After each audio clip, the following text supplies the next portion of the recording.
Imagine if the world we live in wasn't governed by the straightforward rules we assume, laws, morals, or even common sense, but by a shadowy network of hidden incentives that twist human behavior in the most unexpected ways.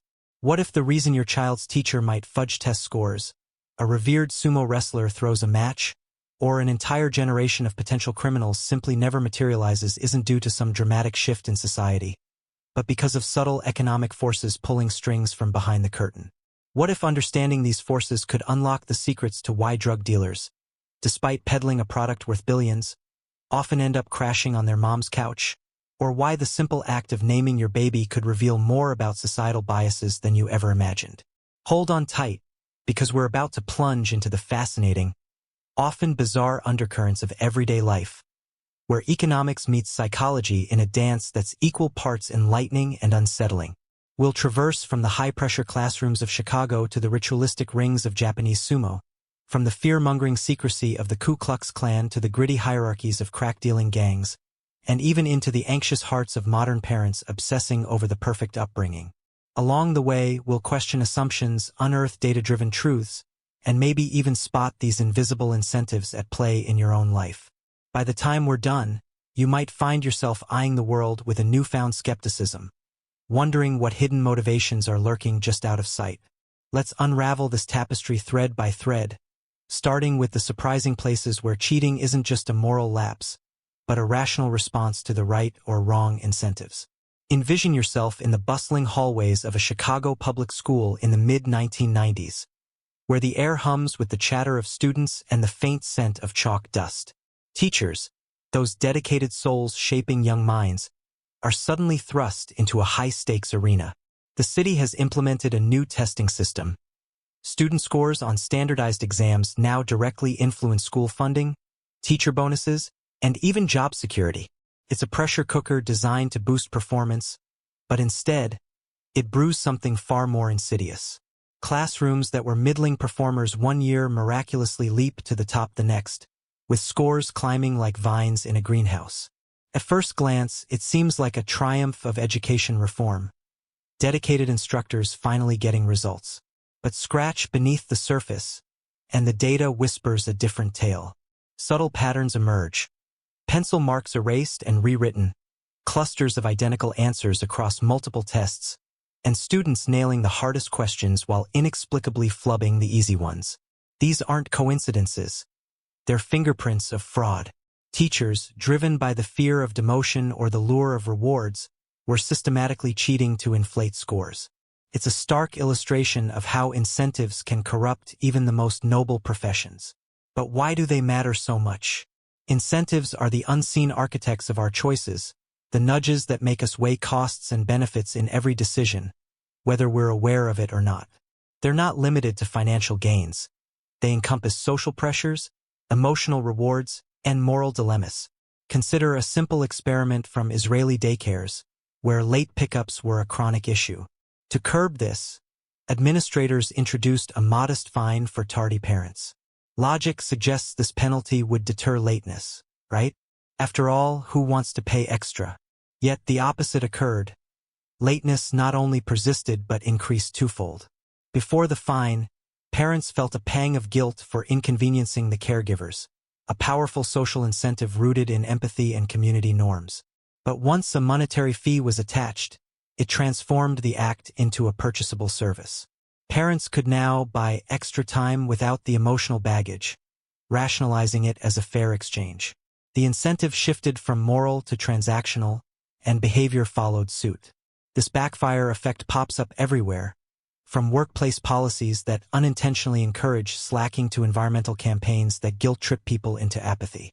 It begs the question, how many of our well-meaning rules are quietly sabotaging the very goals they're meant to achieve? Now, let's transport ourselves to the ancient, hallowed grounds of sumo wrestling in Japan, where massive athletes clad in traditional mawashi clash in a ring steeped in centuries of ritual and honor. Sumo isn't just a sport. It's a cultural icon, with wrestlers embodying virtues like discipline, purity, and unwavering integrity. Fans revere them as modern-day samurais, and the sport's governing body enforces strict codes to preserve its sanctity. Yet, Beneath this veneer of tradition lies a web of deceit woven by those same incentives. Analyzing data from over 30,000 matches spanning decades reveals anomalies that can't be chalked up to luck. Focus on the critical 8th win. In sumo's tournament structure, a wrestler needs at least 8 victories out of 15 to maintain elite status and secure the lucrative perks that come with it. Sponsorships, media appearances, and a comfortable lifestyle. When a wrestler teeters at 7-7 facing an opponent who's already safe at, say, 9-5, the underdog wins an astonishing 80% of the time, defying statistical odds. Even more telling, in subsequent rematches, the previous loser often repays the favor, throwing the bout when the roles reverse. This isn't random. It's collusion, a silent agreement to protect mutual interests. Why risk it in a sport where exposure could mean banishment? The incentives are stacked.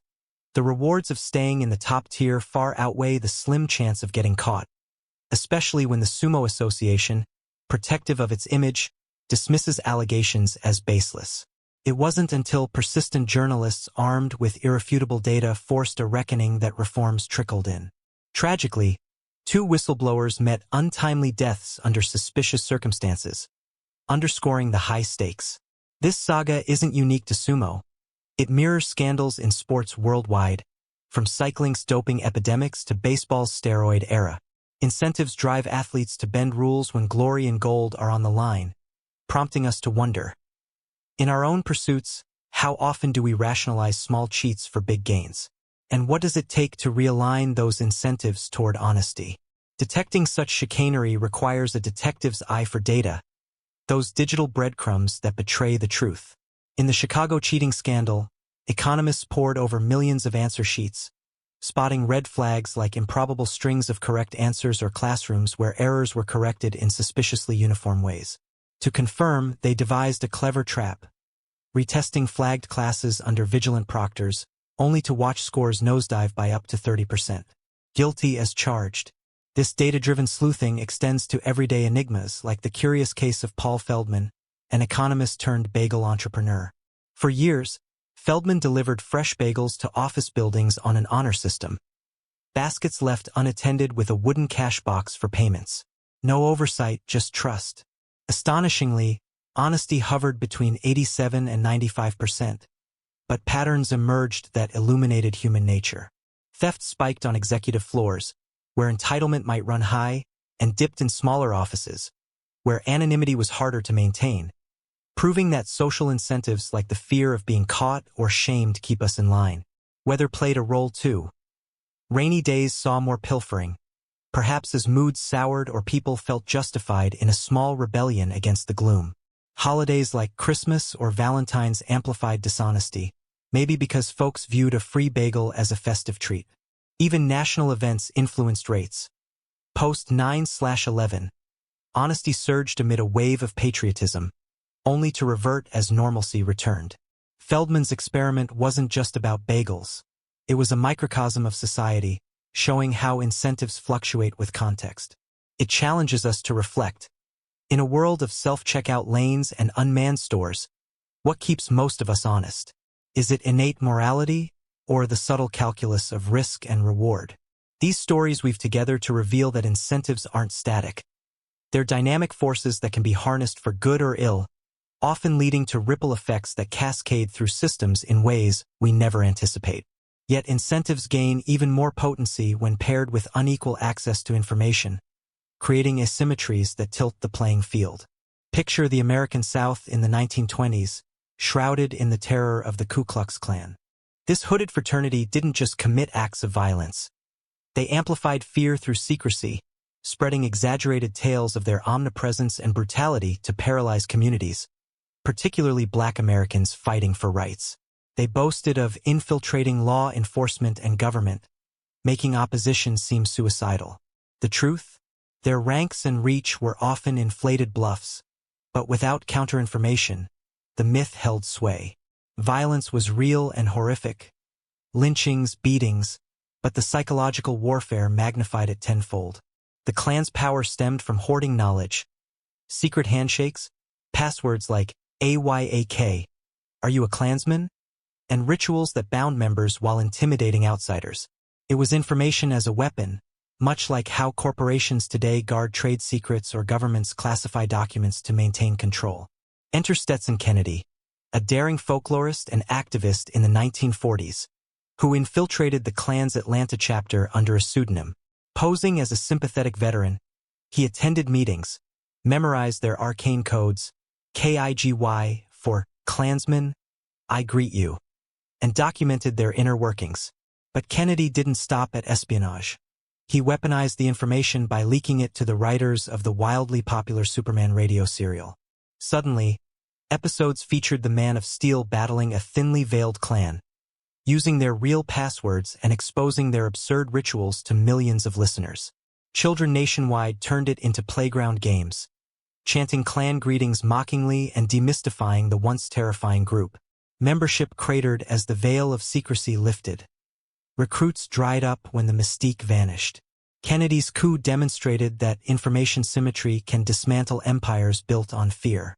Fast forward to today, and we see parallels in whistleblowers like Edward Snowden or in platforms like WikiLeaks where leaks level the field. But it also warns of the flip side. In an era of misinformation, who controls the narrative wields immense power. How often do we fall prey to exaggerated threats, from viral health scares to political propaganda, simply because we lack the full picture?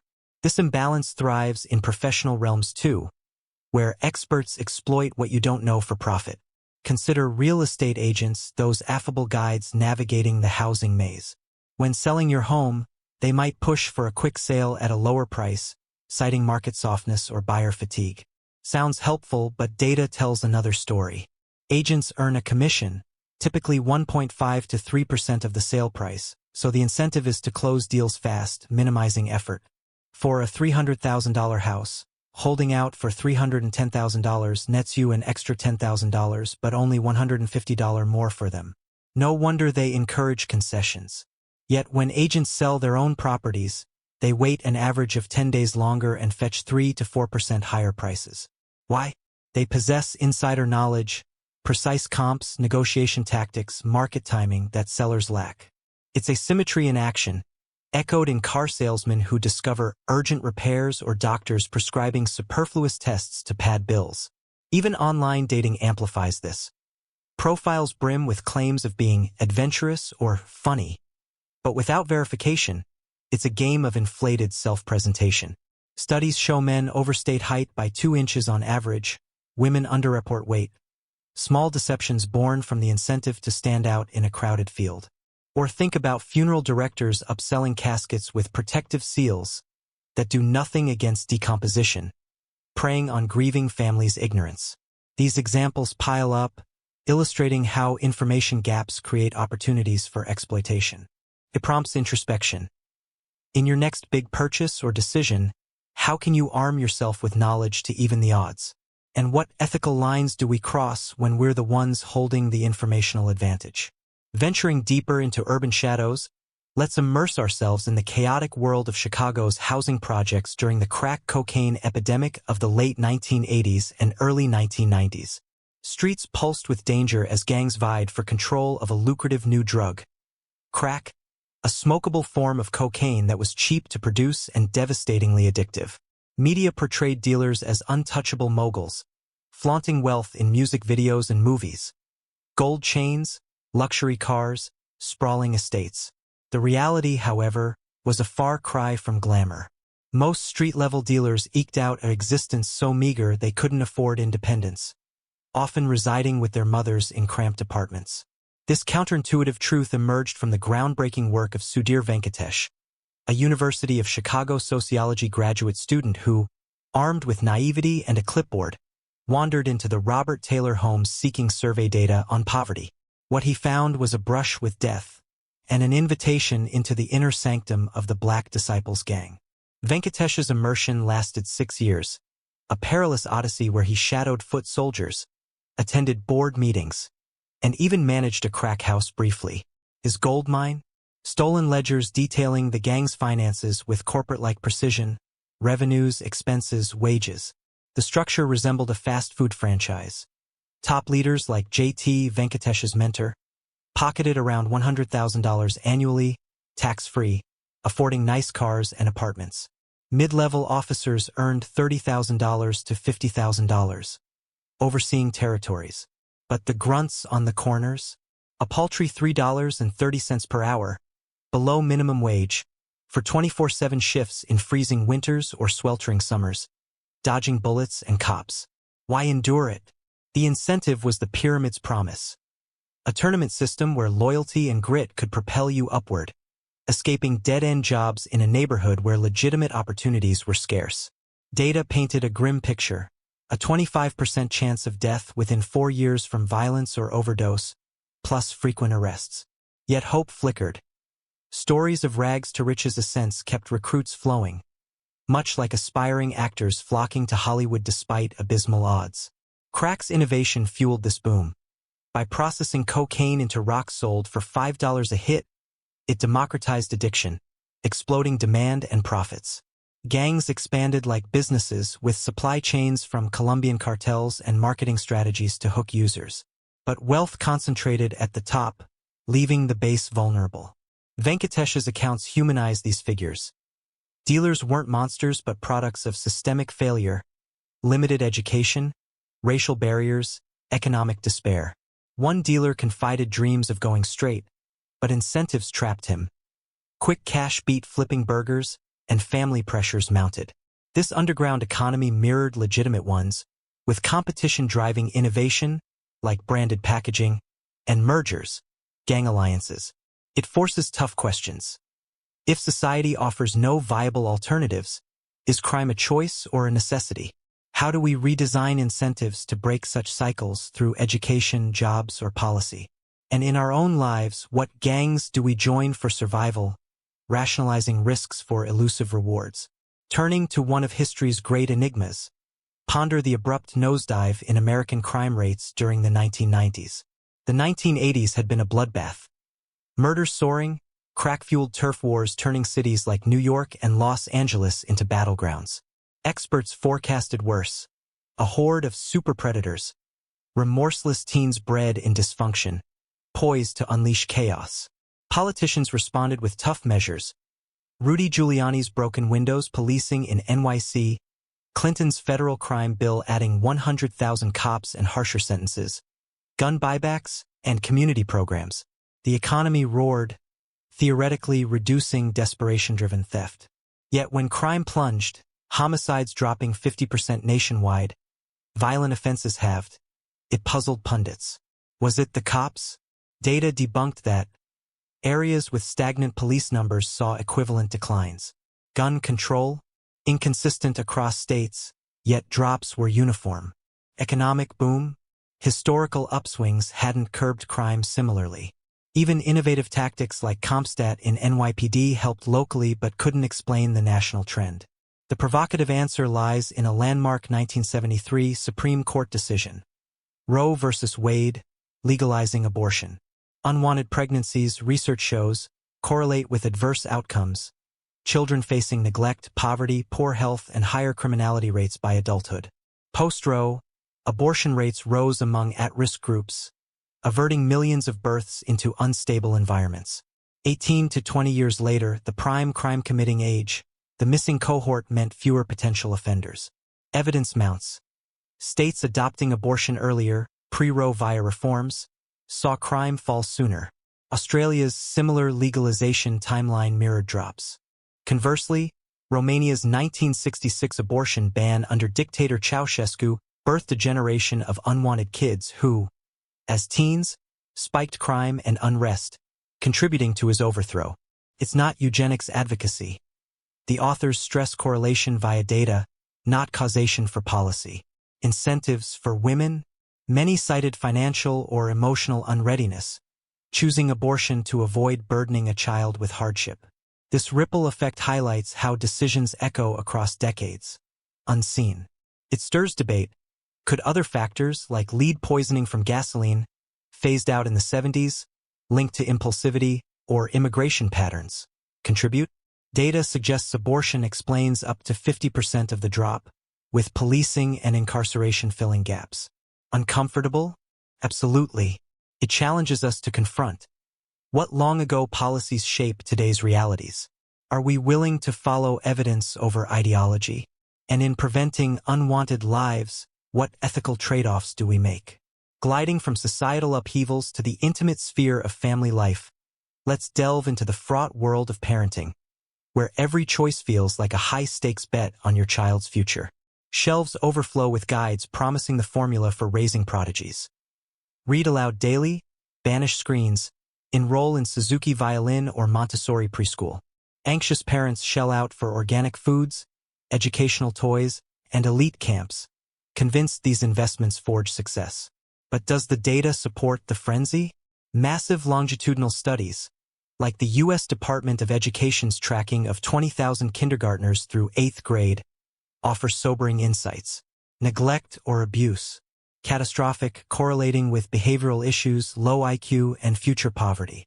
But those vaunted extras, nightly bedtime stories, museum visits, or baby Mozart DVDs, they show negligible impact on cognitive or academic outcomes. What truly matters? The parent's inherent traits. Higher maternal education predicts better child performance. Older parents, 30 plus, tend to have more stable, resourceful kids than teen moms. Income helps, providing better nutrition and neighborhoods, but it's not the activities, it's the genes and baseline environment. Visualize two scenarios. In one, affluent, bookish parents read voraciously to their toddler, who later excels in school. Correlation suggests reading caused it, but data reveals selection bias. These parents pass on intelligence and values genetically, plus a stimulating home. Swap them with less educated parents who skip stories. Outcomes differ not from lack of reading, but foundational disparities. Factors like low birth weight, from poor prenatal care, hinder development. Single-parent homes correlate with challenges due to divided attention. Yet popular interventions falter. Head Start preschool boosts early, but gains evaporate by 3rd grade. Moving to better neighborhoods via vouchers? Minimal academic lift if peers remain similar. Charter schools? Mixed results, often no better than publics when controlling for motivated families. It's deflating for helicopter parents. You can't manufacture genius through scheduling. Success stems more from who you are than what you do. Still, incentives drive the industry. Fear sells books and classes, preying on parental guilt. It invites reflection. Are we overcomplicating parenting, ignoring that love, stability, and modeling good habits suffice? What if redirecting energy from perfectionism to presence yields happier families? Finally, consider the seemingly trivial yet revealing act of naming your child, a decision laced with hopes, trends, and unconscious biases. Does a name like Emily pave a path to prosperity? While Latoya invites discrimination, California birth records spanning decades, link to life outcomes, debunk direct causation but expose correlations. Names signal socioeconomic status. Upper-class parents favor classics like William or rising stars like Ava. Working class opt for unique spellings like Jaden or phonetic twists like Nevaeh, heaven backward. Black families might choose Deshaun or Ebony to honor heritage. White ones, Connor or Brittany. But does the name itself hinder? Resume experiments, identical CVs with swapped names, reveal bias. White-sounding names get 50% more callbacks than black-sounding ones. A stark incentive against ethnic monikers in a prejudiced job market. Yet longitudinally, names don't dictate destiny. A Deshaun from a stable, educated home outperforms a Jake from poverty. Anecdotes abound. Siblings named Winner and Loser Lane. Loser became a NYPD detective, Winner a felon. Or Orange Jello and Lemon Jello, pronounced Orangello and Lemongello. Urban legends of misguided naming. Temptress, charged with solicitation as a teen, lived up to her label in irony. Incentives for parents? Names convey aspirations. Affluent signal sophistication, others creativity or defiance. But data urges empathy. Judge character, not labels. How might renaming biases reshape society? As our odyssey through Freakonomics concludes, from the sly cheats in classrooms and rings to the profound echoes of policy on crime and family, a unifying truth emerges. Incentives stealthily steer us, data illuminates the path, and cherished beliefs often crumble under scrutiny. This isn't a playbook for cynicism, but an invitation to curiosity, to probe the why behind the what, spotting hidden levers in politics, business, and personal choices. Next time a mystery unfolds, whisper, what's the real incentive? Let the data speak. It might transform your worldview, sparking wiser decisions and deeper understanding. Thank you for journeying with me. Now, armed with rogue economist eyes, what incentives will you uncover in your corner of the world? Ponder, question, and perhaps rewrite your own story.